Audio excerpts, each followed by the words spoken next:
अस्सलाम वालेकुम। उम्मीद है जी सारे ठीक ठाक होंगे। बच्चे हम लोग जो हैं वो चैप्टर नंबर 6 को पढ़ रहे हैं। लास्ट टाइम हमने डिस्कस किया है रेस्पिरेशन इन बैक्टीरिया। ठीक है जी। उसके बाद नेक्स्ट जो हम लोगों के पास टॉपिक आ जाता है that is growth and reproduction in bacteria. So first of all जो है वो हमें पता होना चाहिए ग्रोथ टर्म का मतलब क्या है एंड ग्रोथ ऑफ बैक्टीरिया क्या है। आफ्टर दैट रिप्रोडक्शन क्या है एंड रिप्रोडक्शन के डिफरेंट मोड बैक्टीरिया के अंदर कौन से हैं। तो firstly we will introduce with growth in bacteria. So growth in bacteria का क्या मतलब है बच्चे, जब भी ग्रोथ इन बैक्टीरिया आ जाए it mean increase in number और population of bacterial cells. Means bacteria की कॉलोनी में जो अजाफा होना that is growth in bacteria, यानी कि नंबर सेल डिवाइड हो रहे हैं, नॉट इनलार्जमेंट ऑफ सेल। ठीक है जी। सेल की इनलार्जमेंट नहीं, ग्रोथ के अंदर क्या है कि जब एक बैक्टीरिया से दो, दो से चार, चार से आठ नंबर ऑफ कॉलोनी या क्लम्प जो है वो बन जाता है हम लोगों के पास, that is included in growth of bacteria.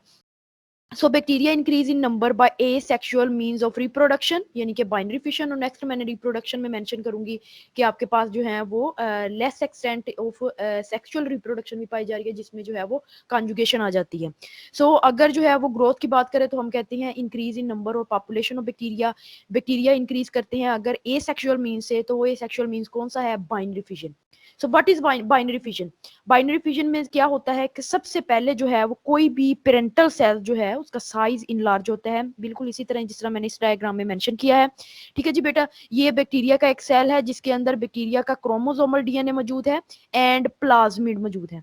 ठीक है जी। तो जैसे ही फर्स्ट स्टेप के अंदर बाइनरी फिजन होने वाली है तो उसमें फर्स्ट स्टेप क्या होता है कि सेल यानी कि पेरेंटल सेल जो है वो अपने आप को जो अपना सरफेस एरिया जो है वो अपनी लेंथ जो है वो इसको इनहांस करता है। तो सेल इन लार्ज, ठीक है, first step.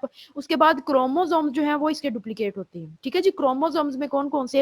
Extra chromosomal DNA which is plasmid, वो भी अपने आप को डुप्लीकेट करवाएगा, दो प्लाज्मिड बनेंगे। इसी तरह क्रोमोसोमल डीएनए जो कि बैक्टीरिया का था वो भी अपने आप को रेप्लिकेट करवाएगा और क्रोमोसोमल डीएनए दो जो है वो सेल के अंदर बनेंगे। तो फर्स्टली जो है वो सेल प्रिपेयर करता है फर्स्ट स्टेप के अंदर अपने आप को डिवीजन के लिए। सेकेंडली जो है उसका जेनेटिक जो मटेरियल है वो डिवाइड होता है ताकि इक्वली जो है वो कंट्रीब्यूशन हो सके दोनों पार्ट्स के अंदर, यानी कि दोनों सेल्स की डिवीजन के लिए equal distribution of genetic material is insured in this case. उसके बाद जी नेक्स्ट हम लोगों के पास स्टेप आता है प्लाज्मा मेम्ब्रेन पिंच इनसाइड।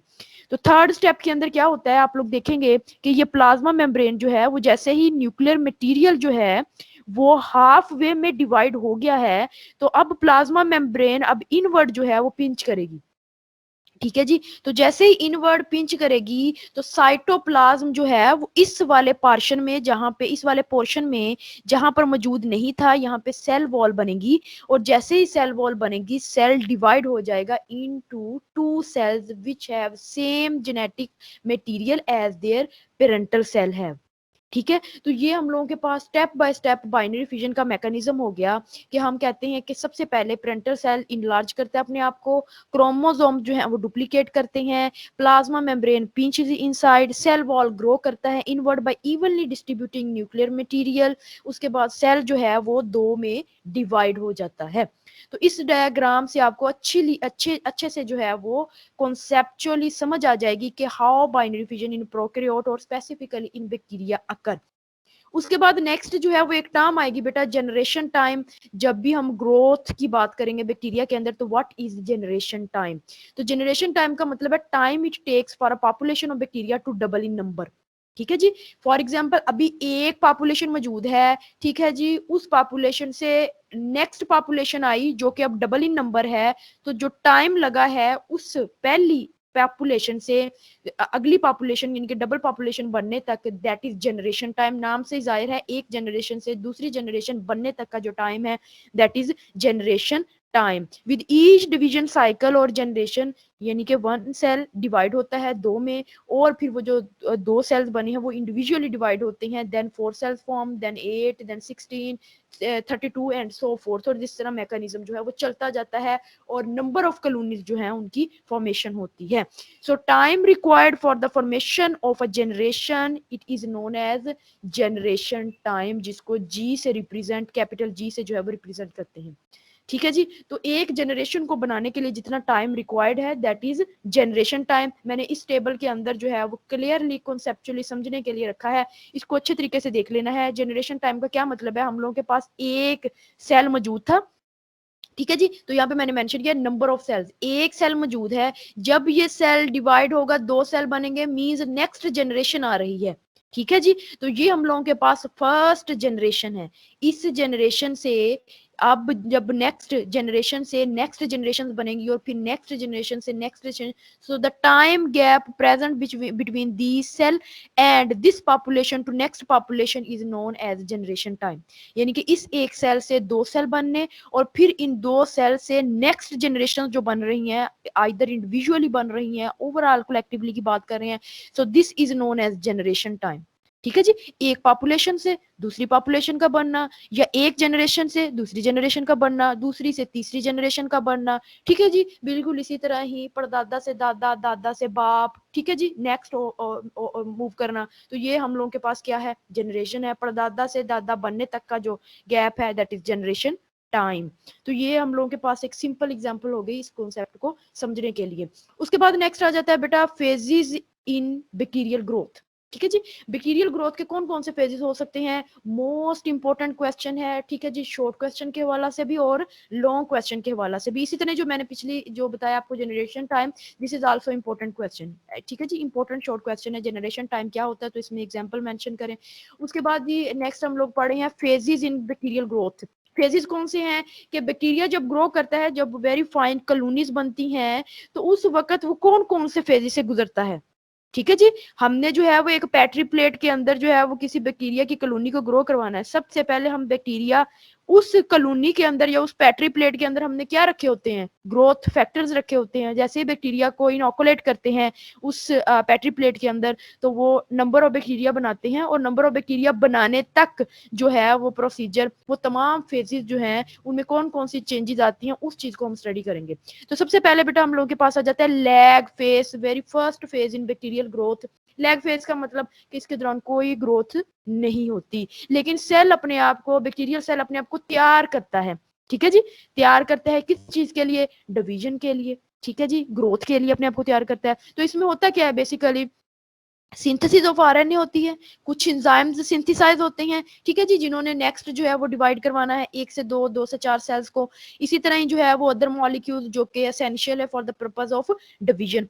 तो इसमें जो है वो हम इसको कहते हैं प्रीपरेटरी फेज। ठीक है जी। प्रीपरेटरी फेज का क्या मतलब, लैग फेज के अंदर सेल अपने आप को या बैक्टीरियल सेल अपने आप को तैयार कर रहा होता है, but there is no definite growth, इसमें ग्रोथ नहीं हो रही होती, सेल अभी अपने आप को तैयार कर रहा है। उसके बाद सेकंड नंबर पर लैग फेज के बाद हम लोगों के पास लॉग फेज आता है। लॉग फेज को जो है वो लोगरिदमिक फेज भी बोलते हैं और एक्सपोनेंशियल फेज भी बोलते हैं। ठीक हो गया जी। एक्सपोनेंशियल फेज, लोगरिदमिक फेज और लॉग फेज क्या है, इसके दौरान सबसे बेस्ट जो है वो ग्रोथ हो रही होती है। क्यों, इसकी वजह ये है कि इस फेज के दौरान बैक्टीरिया के पास इनफ सप्लाई ऑफ न्यूट्रिएंट्स और ग्रोथ फैक्टर मौजूद होते हैं। ठीक है जी। तो फॉर एग्जाम्पल हम लोगों के पास अभी ट्रे में खाना जो है वो भरा पड़ा है, ठीक है, तो इनके पास भी इसी तरह न्यूट्रिएंट्स जो है वो भरे पड़े होते हैं, जिसकी वजह से जो है वो ज्यादा से ज्यादा ग्रो करते हैं, क्योंकि ऑप्टिमम कंडीशंस भी हैं और न्यूट्रिएंट्स भी हैं। ठीक है जी। टेम्परेचर भी मौजूद है, न्यूट्रिएंट्स भी अवेलेबिलिटी है न्यूट्रिएंट्स की, तो जिसकी वजह से ये मैक्सिमम ग्रोथ जो है वो शो करते हैं। This is known as exponential phase.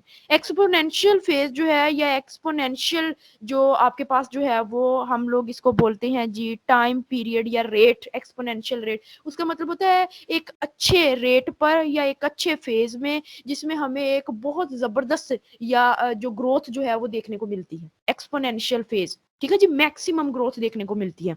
तो लॉग फेज रैपिड ग्रोथ होती है इसके अंदर, एक्सपोनेंशियल रेट मैक्सिमम रेट पर जो है वो सेल डिवाइड हो रहे होते हैं एक्सपोनेंशियल रेट पर। Doubling continue at constant rate, ठीक है जी, डबलिंग कंटिन्यू रहती है, फॉर एग्जांपल एक से दो, और फिर ये एक स्मूथली पैटर्न में ये पूरा सीक्वेंस चल रहा होता है कि अगर एक सेल से दो बने हैं तो जितना टाइम एक से दो बनने को लगा है, बिल्कुल इसी तरह ही दो से नेक्स्ट चार बनने में भी उतना टाइम, मींस स्मूथली तेजी के साथ जो है वो सेल अपने आप को ग्रो करवा रहे होते हैं at a constant rate. So यहाँ पे मैंने मेंशन की एक चीज के number of cells and the rate of population increase doubles with each conceptive time. ठीक हो गया जी। वही इसी तरह ही 1 से 2, 2 से 4, 4 से 8, ठीक है जी। तो ये बनने तक जो है, ये पॉपुलेशन इंक्रीज होने तक जो है वो उतना ही टाइम रिक्वायर्ड है जितनी पहली पॉपुलेशन को दूसरी पॉपुलेशन और दूसरी को तीसरी। तो नंबर ऑफ पॉपुलेशन जो है वो, या नंबर ऑफ जनरेशन जो है, जितना टाइम एक जनरेशन को दूसरी जनरेशन में बनने में लगा उतना ही दूसरी को तीसरी में।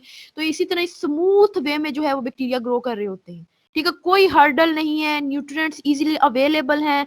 तो यहाँ पर जो है सेल्स की जो डबलिंग है वो कांस्टेंट रेट पर हो रही होती है। सेल्स कांस्टेंट रेट पर डबल कर रहे होते हैं अपने आप को, और इसी तरह जब सेल्स कांस्टेंट रेट पर डबल हो रहे हैं तो पॉपुलेशन भी डबल हो रही है। ठीक है जी। इस कंजक्टिव पैटर्न के साथ, कंजक्टिव रेट के साथ, कंजक्टिव टाइम के साथ जो है वो लॉग फेज के अंदर बैक्टीरिया अपने आप को डिवाइड कर रहे होते हैं। तो इसीलिए जो है वो इसको मैक्सिमम ग्रोथ लॉग फेज के अंदर देखने को मिलती है। उसके बाद नेक्स्ट हम लोगों के पास थर्ड फेज जो आ जाता है, that is stationary phase. Stationary phase नाम से ही जाहिर है अब जो है वो कोई इक्विलिब्रियम आ गया किसी चीज में। ठीक है जी, इक्विलिब्रियम आ गया। उसका क्या मतलब है कि इस फेज के अंदर डेथ रेट जो है वो इक्वल हो जाता है रेट ऑफ रिप्रोडक्शन के। जितने ज्यादा रिप्रोड्यूस हो रहे हैं उतने मर भी रहे हैं। ठीक है जी।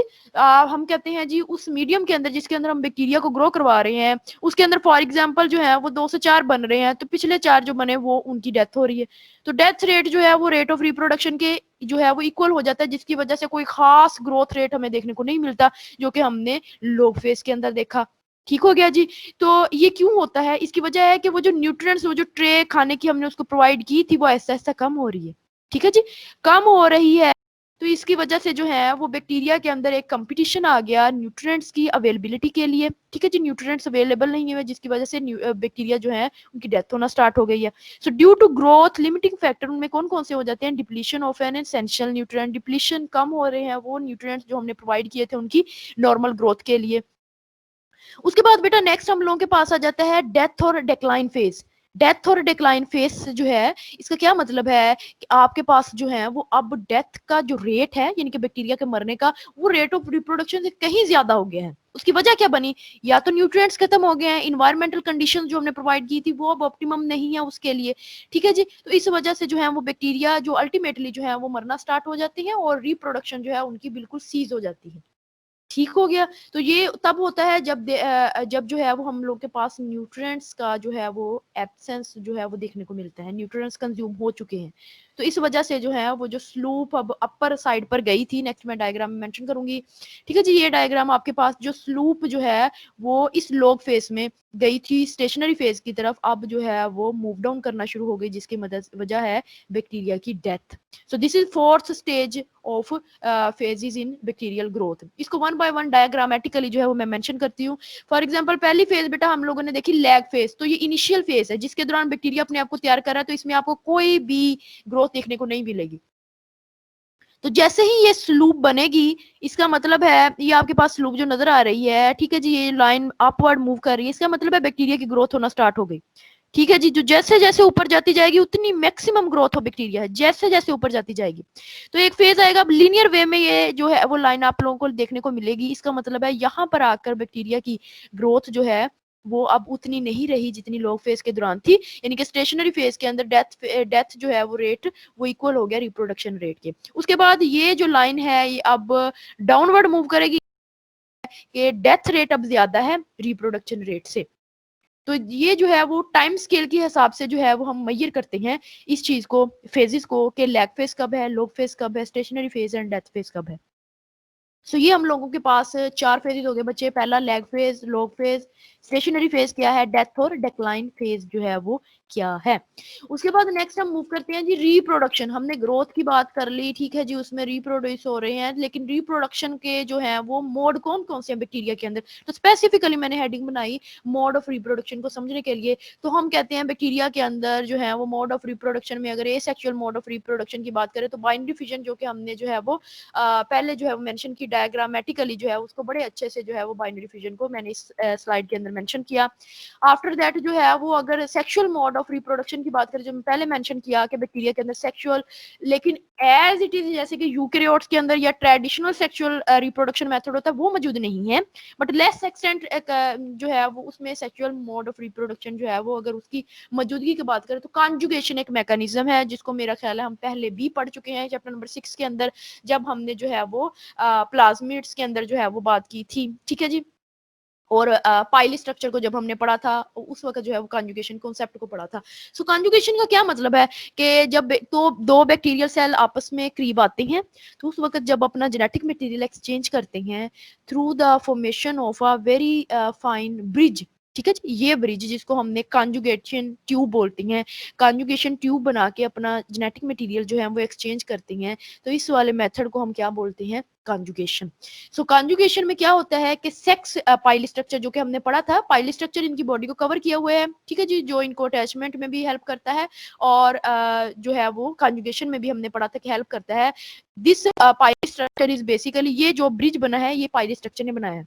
सो पाइली तो या पाइलस स्ट्रक्चर जो है तो वो पाइलस ट्यूब बनाएगा, उस ट्यूब के थ्रू क्या होता है कि डोनर बैक्टीरिया से रेसिपिएंट बैक्टीरिया में जेनेटिक मटेरियल जो है वो एक्सचेंज होता है, ठीक है जी। इसकी वजह से होता क्या है, अब नई रिकॉम्बिनेशंस आए हैं, नए जेनेटिक मेकअप जो है उसमें वैरायटी आई है, उसकी वजह से क्या होता है कि बैक्टीरिया में अडेप्टिबिलिटी ज्यादा आ गई है, ठीक है जी। अडेप्टिबिलिटी का क्या मतलब है कि अंडर सवियर कंडीशंस या इन्वायरमेंटल कंडीशन जो है ये बैक्टीरिया सर्वाइव कर जाएगा, जिसके अंदर ये न्यू जेनेटिक कॉम्बिनेशन जो है वो मौजूद है, ठीक है। कॉन्जुगेशन जो है cause to generate new genetic combinations, तो ये हेल्प करता है to survive under great variety of condition.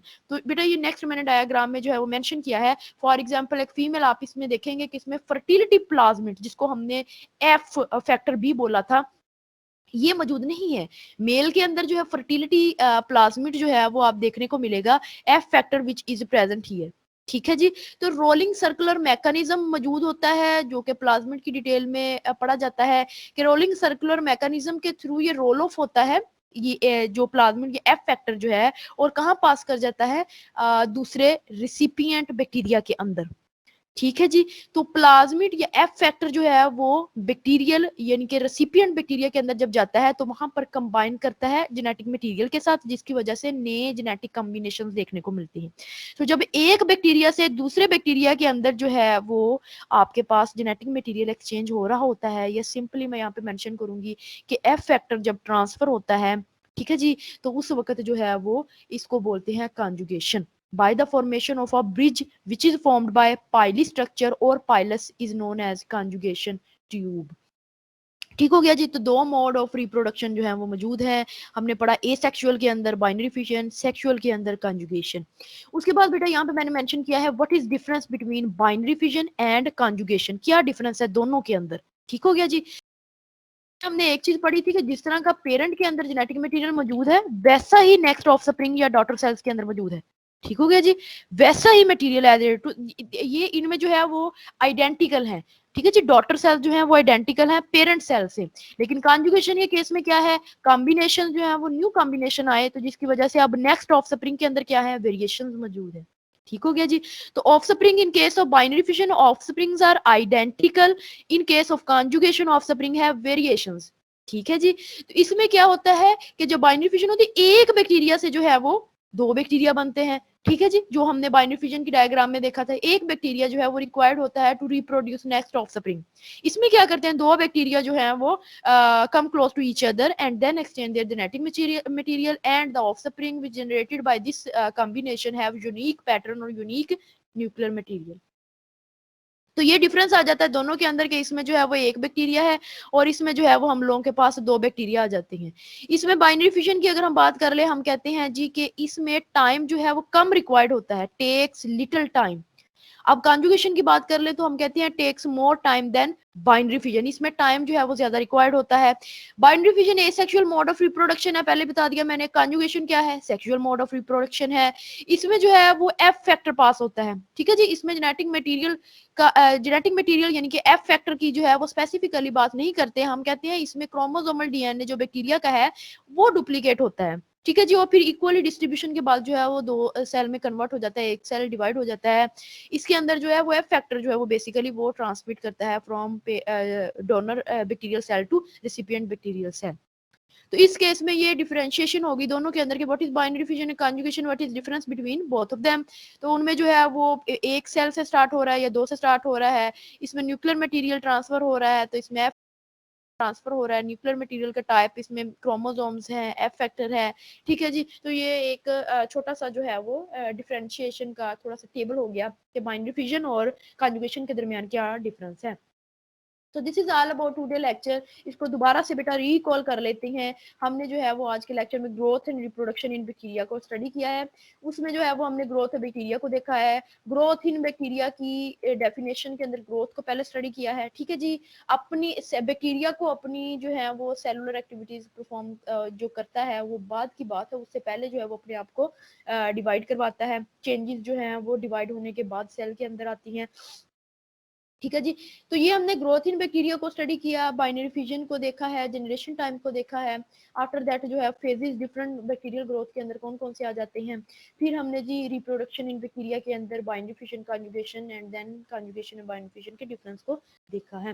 That's all about today lecture. If there is any question related to the topic you can ask here. Thank you.